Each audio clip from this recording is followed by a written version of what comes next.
Hey everyone, Lil Post Nasal Drip here. Big announcements time. I'm going to be doing press at two of the biggest DIY festivals of the year, SPI Fest 2024, May 17th and 18th in Windsor, Connecticut, and Fochella 7, June 14th and 15th in Bowling Green, Ohio. I am so beyond excited to have been invited to both of these festivals. Thank you to Ska Punker International and Connor Shack for letting me come out. The only thing about these events that are a problem is the fact that they're both out of state and I am currently unemployed. But fear not, citizens, for I have a way that you can help me out. The first is, of course, supporting the Cuddlepunk podcast Patreon at either the $3 or $5 a month tier. Thank you to our current patrons, Andrew Brummel, Julia Broman, Jack, Tara Hallett, Susan, and Gail Mack. Also, if you'd like to make a more sizable donation to my travel expenses, both my Cash App and Venmo are in the description. These festival bookings are the surest sign I've had so far that this show is truly starting to take off, and none of that would have been possible without the support of you, the viewers who watch every single week, like, comment, share the episodes. Everything you do is helping the show to move forward. And now on with this week's episode.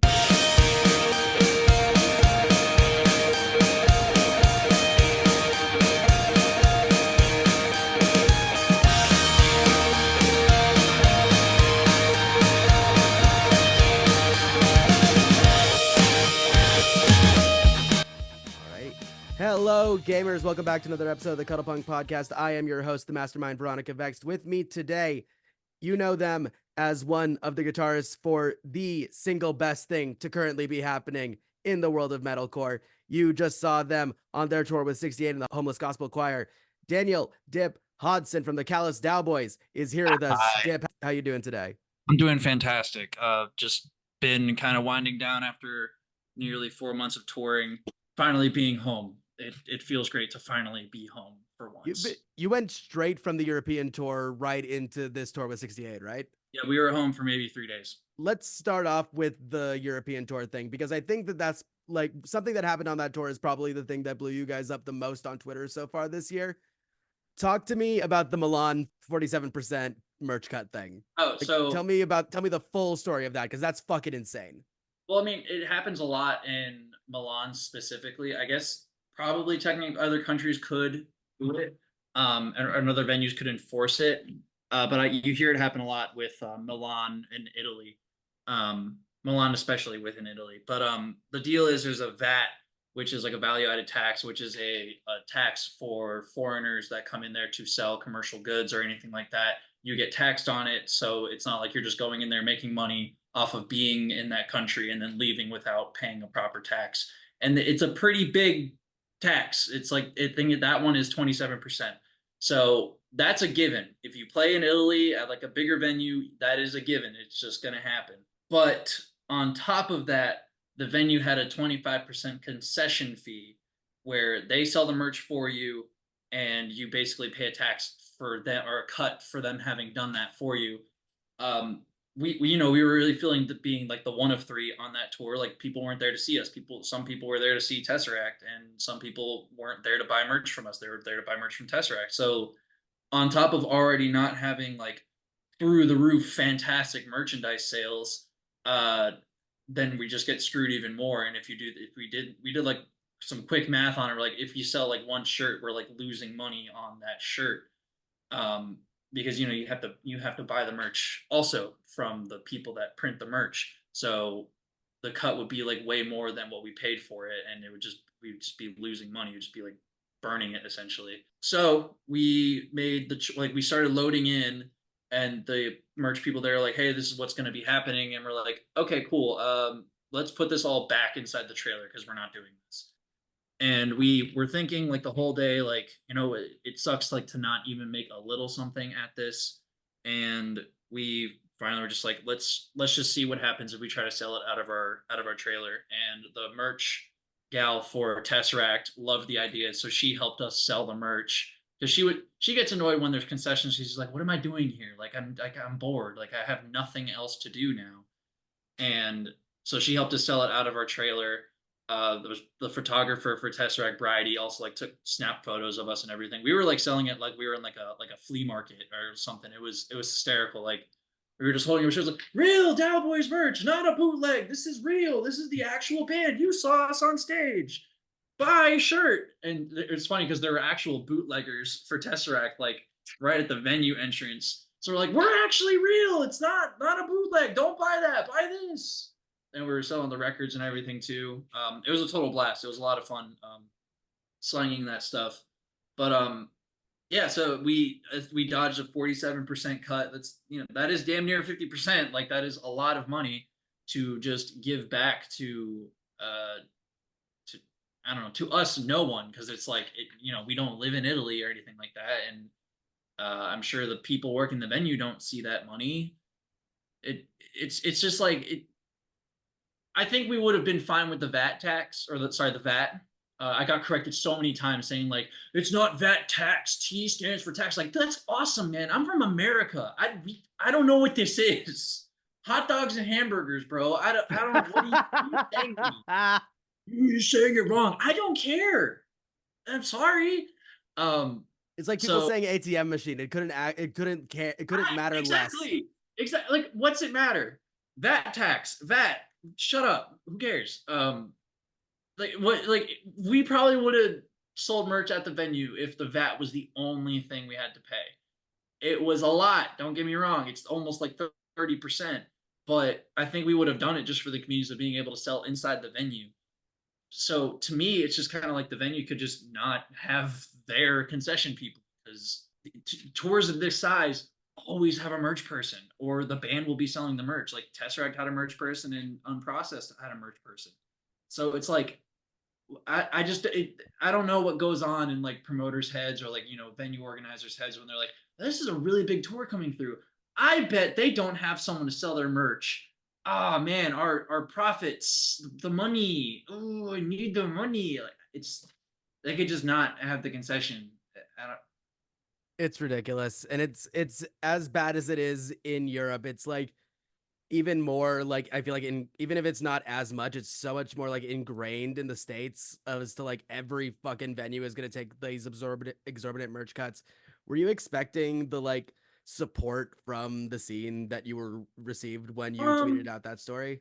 well, I mean, it was fun. Like, we just have fun and post like fun shit that we're doing. So like, that was just kind of us doing that, and okay, stuff we do gains traction. I don't know if we're just like the poster child for like fun stuff or whatever, but like, it just seems to be like everything we do sometimes will just like, it'll pick up really quickly and end up on Lamb Goat and Metal Sucks and this, that, and the other, because everyone's like, I can't believe this is happening. It's like, yeah, I think part of that is just like you guys are bringing fun to metal, which is a scene that has not had a lot of fun in it doesn't have a since lot of fun. the 80s. Like it's a very important part of your guys' brand is having that fun atmosphere to it, and I think that's what really has people gravitating towards you right now is that like aspect of fun in metal, because people want Yeah, to people get mad at people shaking ass to metal. They shouldn't. That's part of it. it's all about having fun, and that's a big that's like a common compliment that we get, is it seems like it's like people will tell us, it seems like you're having a lot of fun up there, and this was fun to watch, this was fun to listen to. You don't really know what's going to happen next. That's what drew me to the band in the first place. So I'm glad that we have not lost touch of that, despite like um the traction that we get. We don't None of us are like too serious. Like, it's just metal music, it's breakdowns. Like, it's supposed to be fun. It's you know what's the point of doing something if you're not having fun doing it? You just want to be up there all the time, Exactly. super serious. And save that for Meshuggah. Meshuggah can do that. They still have fun though. You know what I mean? They Exactly. there's something about like, I don't know, just there's a lack of fun sometimes. If bands But as serious in terms of music as Meshuggah and Tool are still being able to have fun on stage, there's no excuse for anybody else. dude, the funniest thing to do is to like look up live videos of like Tool and like other bands like that fuck up live, because like they're still human, and there's a couple of videes where like it's Not like according to their fans. it's like the 2010s, and they'll like Tool will, like, fuck up a song, and Maynard will just be like, only been playing the song for 20 years, and they still fuck it up sometimes. It's fine. And like, those guys still seem like they're having fun. I mean, Adam plays a fucking flying V, for God's sake. Exactly. That's so cool for that kind of music. That's awesome. I was gonna say also, from us doing that our little stunt in Italy, some other venues on that tour picked up on it, and when we were in Hungary, someone came over to us and were like, "Hey, we saw what you did in Italy. If you do that here, we will call the police." I'm like, Fucking Christ. "Cool." So we just let them sell the merchandise there. You got one Well, at least. You got one. we got one, but yeah, it would have been too inconvenient to do it at that show anyway. Totally. You were talking about what drew you to the band. Let's go into your beginnings with Callous DAOBOYS because you have not been in the band since the beginning. No, I joined in 2022. I first heard the band when they put out their single, "The Great Rocket Robbery," and I happened to be in the same studio or like recording with the same guy who recorded Die on Mars, Corey Batista. I was in there with another band. We were recording an EP, and I just kind of mentioned to him like, "Oh, you're recording with DAOBOYS right now," and he's like, "Yeah, do you want to hear it?" And I listened to Die on Mars like 6 months before it came out, and then he sent me a Google Drive link for it. So I had been just like kind of I just like fell in love with the band from the jump because I started getting into bands like Dillinger Escape Plan around that time, and there's just something that drew me to it, and it didn't like dawn on like I knew for a while you can make like whatever music you wanted to, but that some of that stuff was just kind of like out there for me. Like I didn't really know how to like sit down and like write a metal song or anything because I was in jam bands and you just kind of came up with shit as it happened. So to see someone in that and like my local area to just be like, oh, you can just do that, and I was just obsessed from the start. And then You I can punished my way into being friends with all of them and then being in the band. It works. Punishing works. punishing. That's what I've been. It's hey, I'm 10 month summers merch person now. That's what I've been doing to get in There you there. go. See, it works. I'm telling you, it works. You brought up Dillinger Escape Plan. I think that you guys and like See You Space Cowboy and like a couple other bands, they're very much bringing back that traditionalist style of metalcore with like Converge and Dillinger and Totally. like all those other like very early metalcore bands. That is really starting to see a resurgence in the scene. Do you think that it's like just nostalgia, or do you think that it's like people are kind of getting sick of that like, and I don't mean to diss these bands, although I do have jokes about them, like the Bad Omens and the Sleep Tokens and all of those like big glowing room with gent breakdown metalcore bands. I mean, I don't know if it's like a nostalgia thing because if you go to like a Sea Space Cowboy show or like a true Cowboys headliner or something like that, you don't like you'll get like the old heads in there that are there because Dillinger broke up and then they're like, well, I need another band that does that. So they found like I naturally can't listen to Knocked Loose. The Arf Arf is fucking gay. yeah, like there's plenty of people that will still go to those shows and we're grateful for them. Like we essentially like stole an entire fan base. But like it's interesting because we get a lot of like you see more and more like young kids like at these shows and like young adults at these shows that just like they just got introduced to shows somehow or they saw something about it online, so they just start going to these things and they just there's something like something clicks up here, probably the same way that it clicked for me when I first got into like heavy music. Like it's cool to see that we like the bands that are in this scene are going to be bands that people grow up with and like in real time too. Like it's not like bands that they got into that their parents were into. It's like bands that like are happening right here and now that they get to like grow along with and they get to see the growth along with it. So like I don't think there's a lot of nostalgia there. It's just like it's genuine like discovery and learning like what they're into, and they're discovering like what their musical taste is, and they're discovering like what a local scene is, and they just start getting into it. They're like super enthusiastic about it. So it's like the smallest bit of nostalgia, but that's for the people that are 30 years and up that did the same thing with like Dillinger and Botch and Every Time I Die. Like the people like all the Eat Idiots and stuff like that, they grew up with Every Time I Die. They were probably like 10 years old or something when they like were breaking onto the scene and came out with the first couple records, and they like followed along with it. So that's why you see so many people that are like 35 and up that are just rabid about bands like that, and they're into the younger bands and the newer metalcore bands. But I feel like I'm just kind of repeating myself, but it's like cool to see that there's kids that are anywhere from like the ages of like 12 to kids that are like 18 or like they're like discovering it for the first time. It's cool. You're It's really creating an awesome. entire new generation of Yeah, bartenders with Jane Doe tattoos. yeah. It's and now they're getting tattoos of people walking in a circle with colorful bags on their head. Like there's a handful of DAOBOYS tattoos we've seen now, and it's pretty cool. Like I People are wasn't getting I, like Cowboy Bebop tattoos because of See You Space Cowboy just because now, of which Sea is the Space dopest shit Cowboys. ever. It's really cool. So I mean, parents are like bringing their kids to these shows because they're like, you should have this experience too, because they know how important that is to grow up with bands and to like have music that they themselves are into by their own choice and volition. While we're on the topic of the like genre of metalcore, what I love so much about the tour that I just saw you guys on with 68 and Homeless Gospel Choir is that mixed tour aspect of it, where it's like Yeah, headlined by a blues rock duo, and then you've got like metalcore, sasscore with you guys, and then you've got Homeless Gospel Choir with the like folky pop punk stuff. First of all, yeah, did Derek tell you guys that this was going to be his last tour as Homeless Gospel Choir, or was that something that like came yeah. along during the tour? He kind of had that like feeling for a while, and he mentioned it on stage a couple times that he for the longest time has wanted to stop being Homeless Gospel Choir and just wanted to be Derek Zanetti.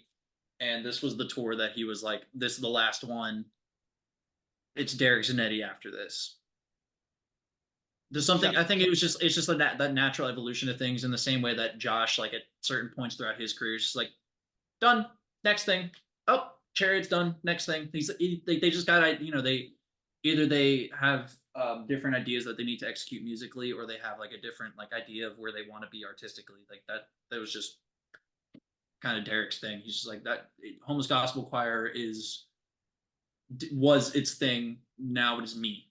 And I think it's like maybe his way of like being more upfront and like maybe more vulnerable about what he is writing, because he already does that. His songs are very Oh, honest. he's the most So hard on his sleeve person maybe in the entire scene right now. yeah, so I mean, it's just cool to see that he still has room for that, and that room and desire for evolution and what he wants to do next and how he wants to express himself artistically. And part of that is like touring with bands that are not necessarily in his genre. Oh, for I sure, think that the mixed genre tour is something that needs to come back immediately. Like definitely. I feel like for like the last decade of the 2010s, like it was entirely like very like mono genre tours of like, okay, this is like a scene tour, this is a pop punk tour, this is a metalcore tour. Totally. I feel like we're entering like a new era where like the mixed genre tour can come back. Definitely, and we saw a lot of that in 2023 doing the tours we did last year. Like we started off 2023 with doing that tour with Destroy Rebuild, Varials, and 156 Silence, and us, four bands that cannot be any different. I feel like in the terms of in the sense of like what they all bring to the table. Like Destroy Rebuild is like Craig's like kind of poppy, kind of straight ahead metal stuff. Varials is straight fucking beat down.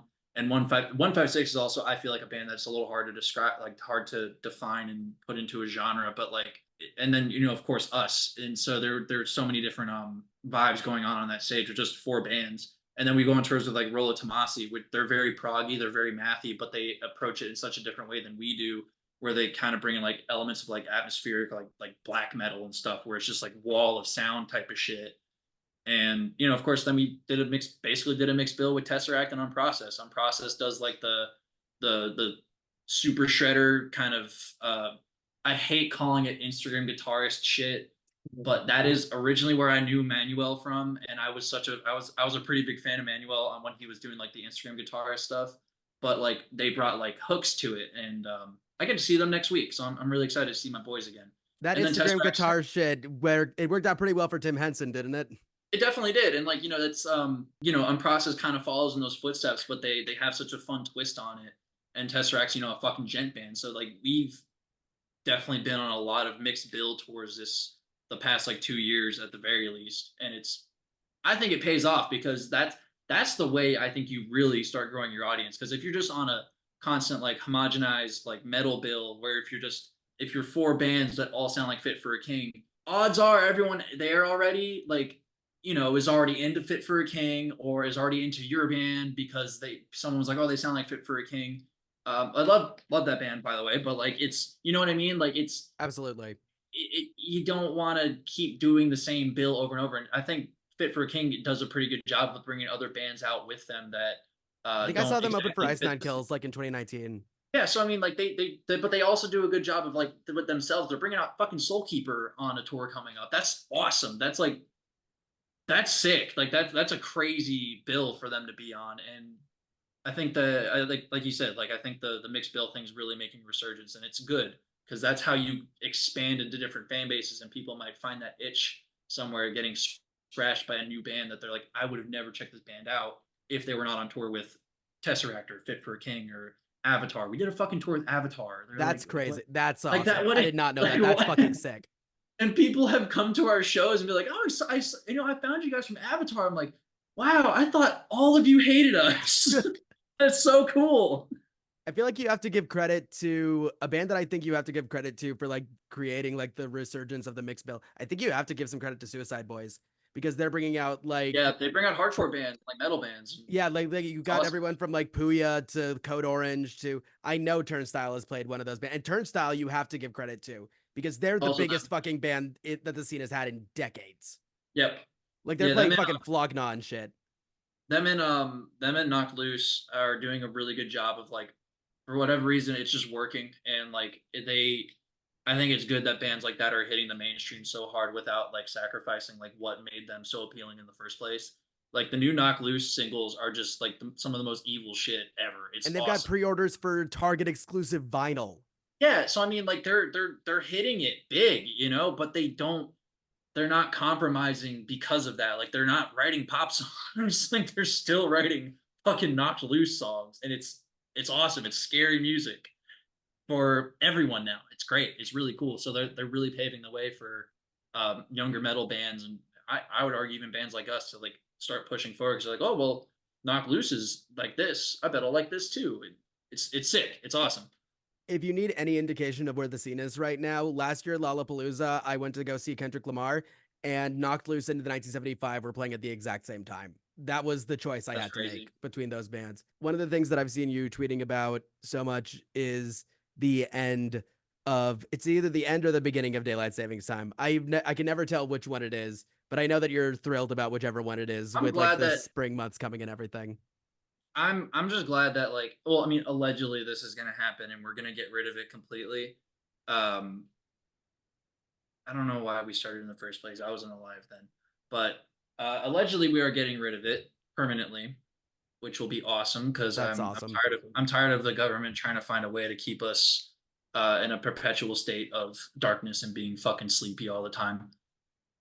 Exactly. There's probably more to it than that, and I'd have to Now go. let's go with the government conspiracy thing. Wendigoon once said, if you for a second think that the US government wouldn't do that, yes, they would.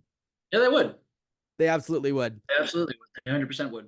We're sick to death of the daylight savings time bullshit. When we come back, we're going to be going through ways to make the beginning of this current era of daylight savings time just a little bit more bearable for you. We'll be right back with more of Dip from CALLOUS DAOBOYS right here on the Cuddlepunk podcast. Welcome back to the Cuddlepunk podcast. We are here with Dip from the CALLOUS DAOBOYS. We are so happy that the springtime is coming and that daylight savings time has begun. What we're going to do to help everybody else through these beginning stages of daylight savings time is we are going to be creating daylight savings playlists to help y'all get through these early, still slightly dark days of the spring and summertime heading in to summer 2024, Saskor summer 2020 core.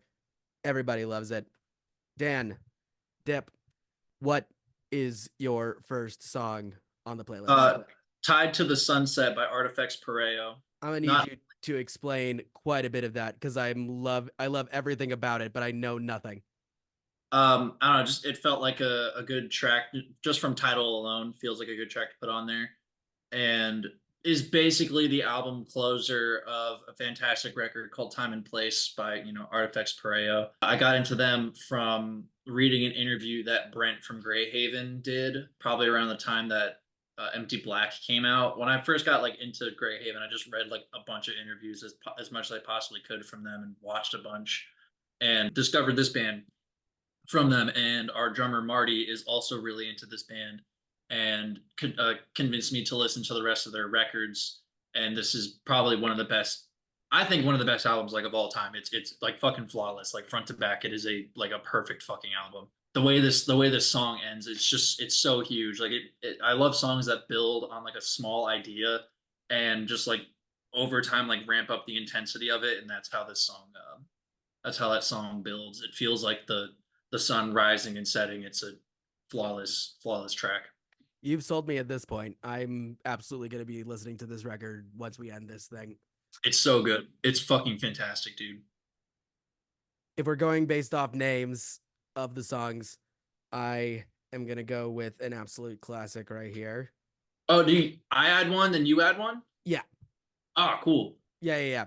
We're going to I start like off that. my side of things with Summertime by DJ Jazzy Jeff and the Fresh Prince, ghost written by Rakim.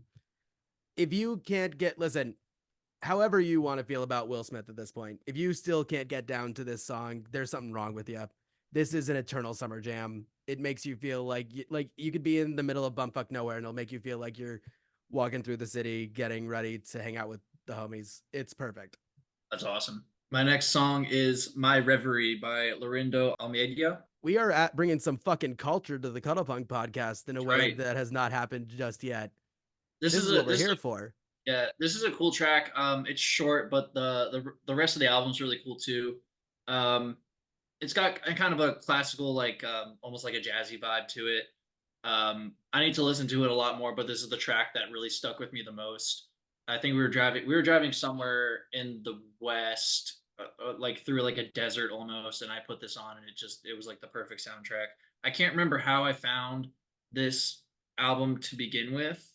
I saw someone like playing guitar on YouTube, and the song they were playing is called "The Lamp Is Low," and I saw a couple people in the comments saying like, "Oh, you should check out this version by so and so," and it led me to the Classical Current album. It's from 1969. It's an older one, but it's great. It's really good. I've never been more stoked to listen to recommendation. We're 2 songs in, and I've never been more stoked to be listening to the recommendations of Well, thank somebody you. from a playlist episode that we've done. I'm gonna go with a song called Captain Awkward by a band called Moron Police.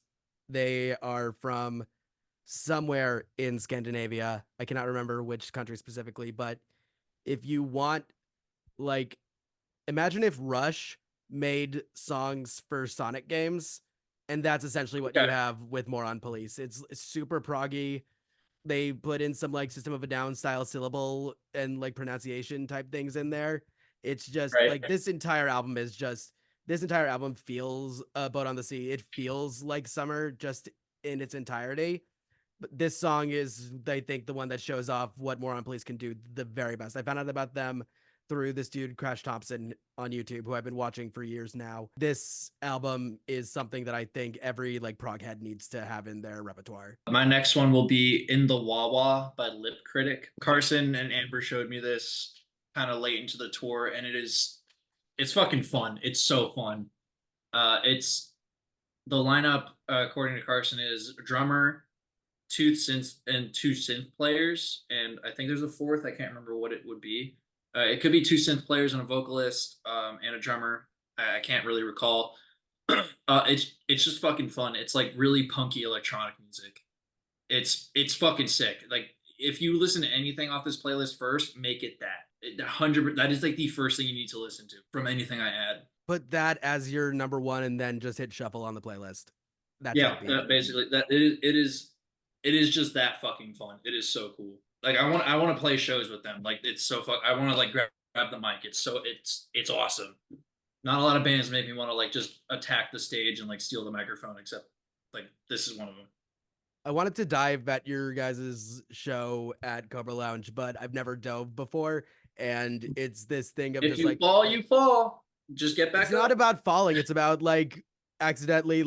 I don't give a shit about myself. I've fallen before. I don't want to hurt anybody else. Like I I think I have broke no. someone's nose at that one by You accident. definitely did. Yeah, we were talking about that. You definitely God rammed the damn it. guitar into somebody's nose at some point. Oh man. It's the price you pay. It's the price you fucking God. Fucking Dean has like I most of this show is just roasting Dean.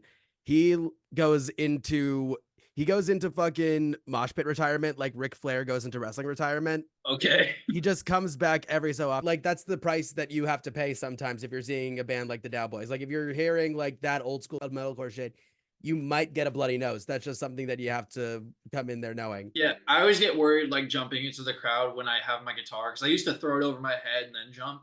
But I found that if you just kind of turn your back, then the guitar is up in the air. Like I did that at Furnace Fest, and I just don't want like a string end going into someone's eye or something. Absolutely. But I made the bad decision of jumping in the same direction Carson was going, and I just took both of us down at the same time. I saw that. I was there. Yeah. It I was asked him. I asked him after, like, did you hit the ground? He's like, no, they caught me. I'm like, oh, cool. Lucky listen, they're you. gonna get catching the lead singer, but not the guitarist. Fucking Yeah, classic.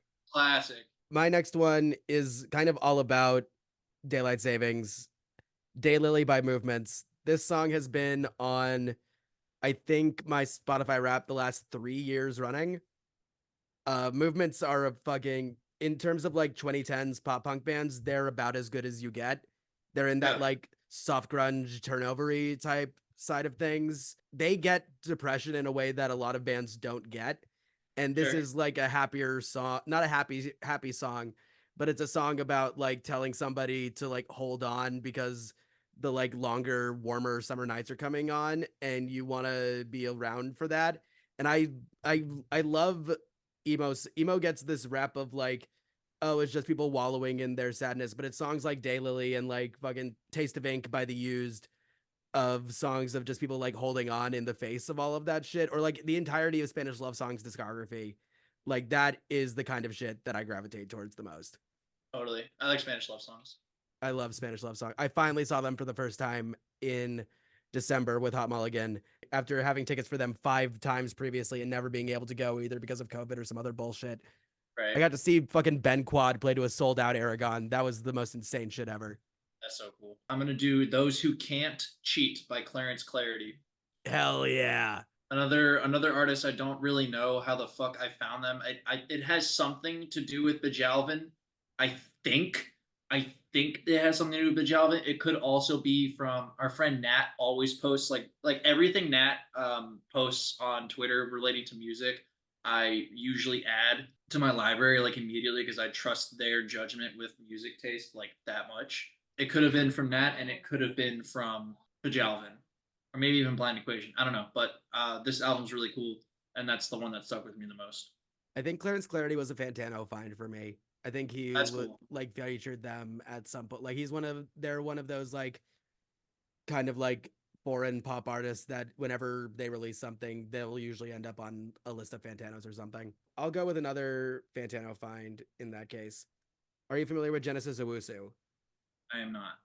Oh my god. So I've been a fan since 2022. I saw him last year opening up for Paramore.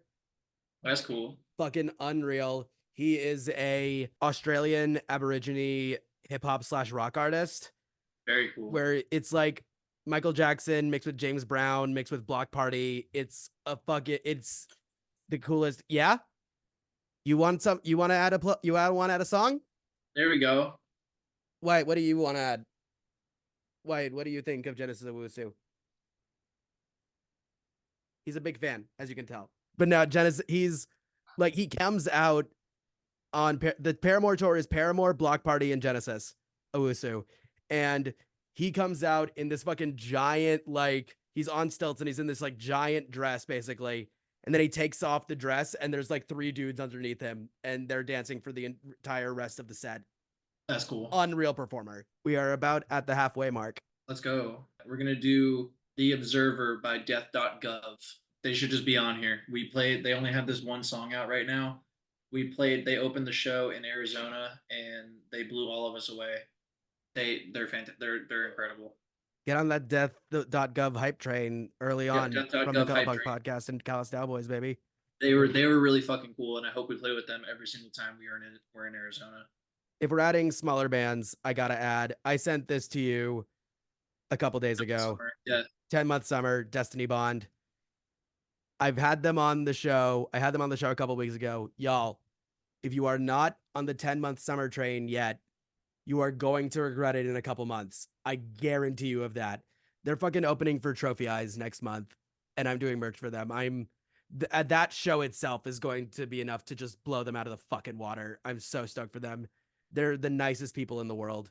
They champion people in this scene who often get overlooked just due to the general vibe of pop punk bands being extremely white and male and cis. They are the Chicago band to be watching out for right now in terms of like the indie scene. My next pick will be Loxosceles on the Isosceles by Zombie Shark. I've heard of Zombie Shark at the very least. Hurley's my boy. That's it. The new album's great. It's like the perfect evolution of Zombie Shark's sound. I couldn't be more proud of him for putting it out and staying true to himself and actually like like pushing through it, because I know it was like very difficult for him at a certain point in time to continue doing Zombie Shark, and he wasn't sure if he was going to keep doing it, and I'm just glad he fucking did, because I need more of his like music just pumped directly into me at all times. I've been meaning to get into them for a while. He is like quintessential cyber grind. It's fantastic. Gonna go into not cybergrind era, but like a mix of punk and hip hop styles for sure. Intermission by Drain featuring Shakewell.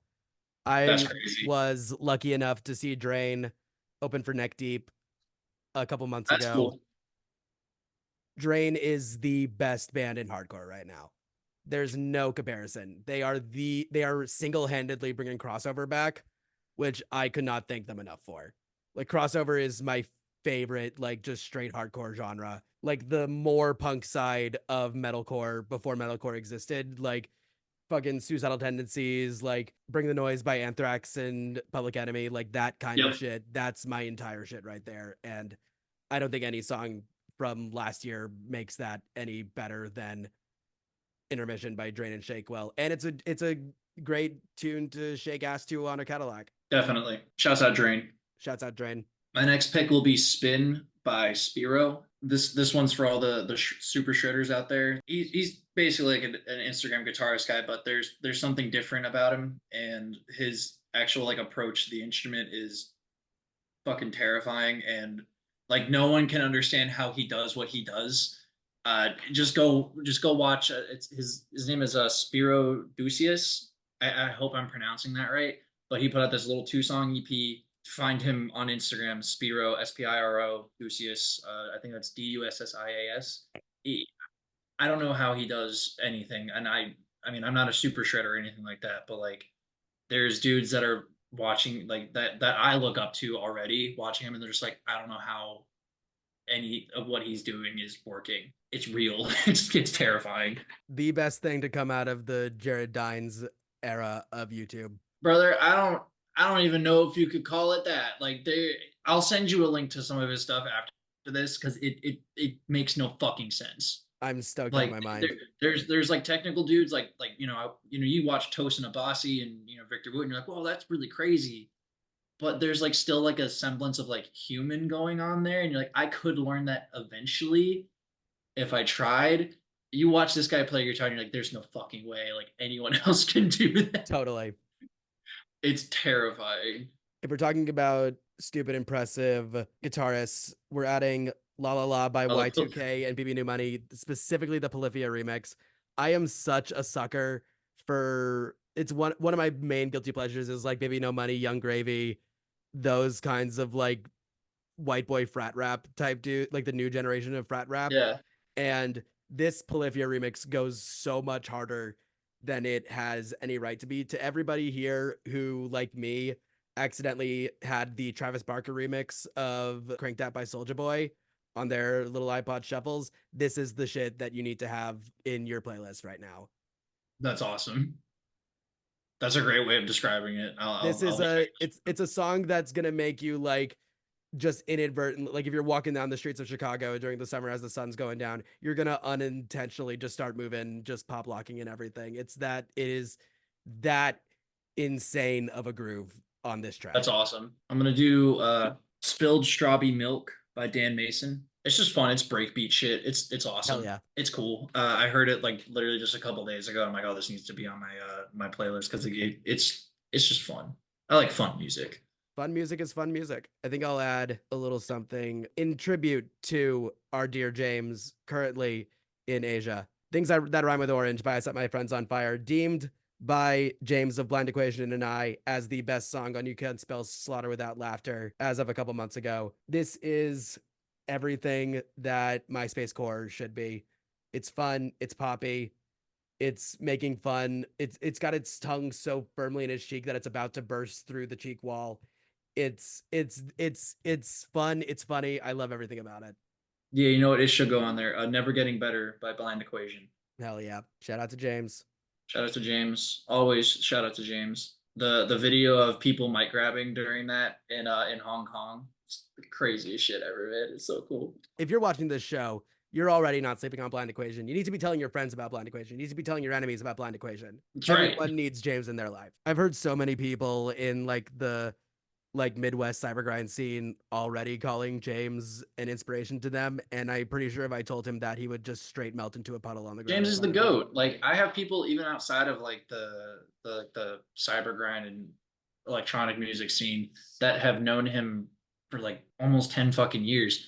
A buddy of mine, my buddy Luke used to tour around it back in the 2010s and knows James from touring around. And I think James either booked them or they played with Blind Equation.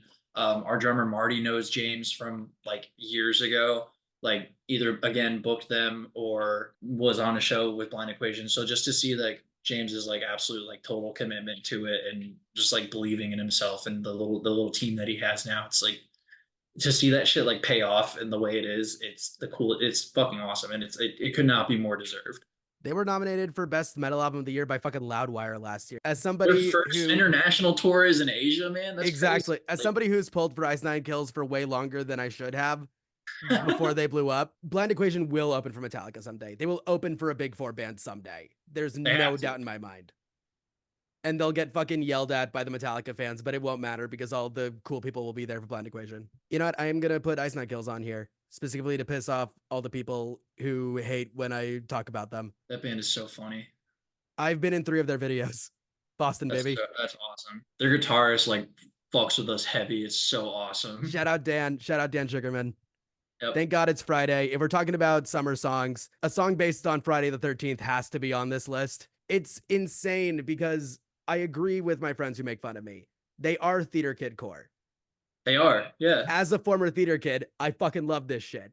Like, it's the cool theater kids who, instead of like still rapping Hamilton and being fucking neolibs all day, they're like the horror movie theater kids are the nicest people in the world. I'll take your word for it. They're real cool. They're real cool. Okay, I'll put it this way. Motionless in White gets a lot of shit. Their fans are super chill. They're very, very cool people. There's like a Venn diagram of WWE, metalcore, and horror movies, and if you fit into that middle section, you're chill in my book. I can rock with that. Last song, Dip. All right. Should it be a metal song or should it be electronic? Let's go electronic. Swagzilla by Bajalvin. I gotta get on the Bajalvin train. I've been Why hearing so aren't much you? about them Those kids are stars. because my job requires me to listen to like 5 albums per week. Dip. Why haven't you listened to Bajibal yet? This They're is on this my tomorrow. album, When I'm on the CTA tomorrow, Bajalvin is gonna be my album.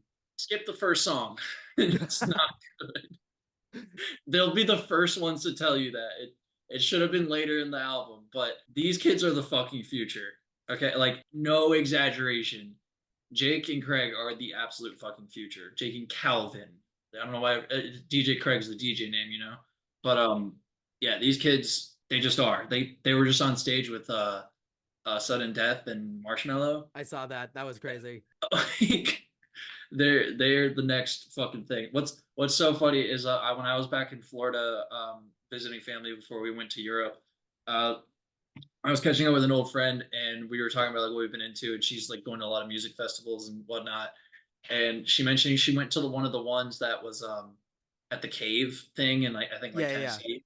And she said she was on like a lot of mind altering substances. And she said that there was like this one band where there's like this one DJ set where one of them was on top of an RV and he was screaming, and I really liked it. And I'm like, are you talking about Bajalvin? And it was fucking Bajalvin.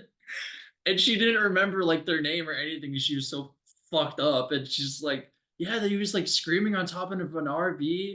And then they were both rolling around in the grass, and he had like a DJ controller on his arm. Like, Fuck yeah, I gotta get them they're on gonna the be the show. biggest thing in dubstep. Like, I think like they're just gonna blow up, dude. They're gonna We be are at this. due for the dubstep revival at this point. We are, and they're at the forefront of it. Since listen, I'll get crucified for calling it this, but hey, it's our playlist. If we're talking about Oh, every Skrillex song is a summer song. every Skrillex song is a summer song, we're going get Yep. easy. Scary Monsters and Easy, Nice come Sprites. on, come on, come on. Skrillex is playing fucking Lollapalooza this year. I'm torn Summer between band. seeing them and the Killers. It's gonna be that's gonna be a fucking coin flip. But like, talk about somebody who came from the scene who has just gone completely beyond anything that anybody Yep. could have thought of. Yep. Like from first to last to where he is now, like for 12 years after Scary Monsters and Nice Sprites came out, and he's still on top of the world in terms of Yep. that sound. There's no question. This is our playlist. You can find a link to it in the description below. Dip from CALLOUS DAOBOYS, thank you so much for being on this episode of the Cuddlepunk Very podcast. welcome. Where can we find you and where can we find the band? You can find me on social media all day and all day, pretty much all of it. And you can find the band at the Callous Daoboys. Just search Callous Daoboys anywhere and you'll find us. And that's CALLOUS DAOBOYS. You can find links to all of that in the description of this video. You can also find my link tree in the description of this video, which will take you to all of my social media sites, as well as both video and audio versions of this podcast that you're watching or listening to right now. If you like this, please give us a like. Please comment down below what your favorite daylight savings, early spring, early summer song is. Share this video with your friends. Please make sure to subscribe to the podcast on all video and audio platforms. If you like what you see and you want to help support, you can subscribe to the Cuddlepunk Podcast Patreon. We have a lot of fun stuff over there for either $3 or $5 a month. Do it. Appreciate you. Do it. The logo for the Cuddlepunk Podcast is done by Lauren Young. You can find her Instagram in the description down below. The theme song for the Cuddlepunk Podcast is Lose a Turn by Modify. You can find links to all of her stuff in the description down below. Dip, thank you so much for being on this episode of the Cuddlepunk Podcast. This was fantastic. I had a great time. Thank you so much.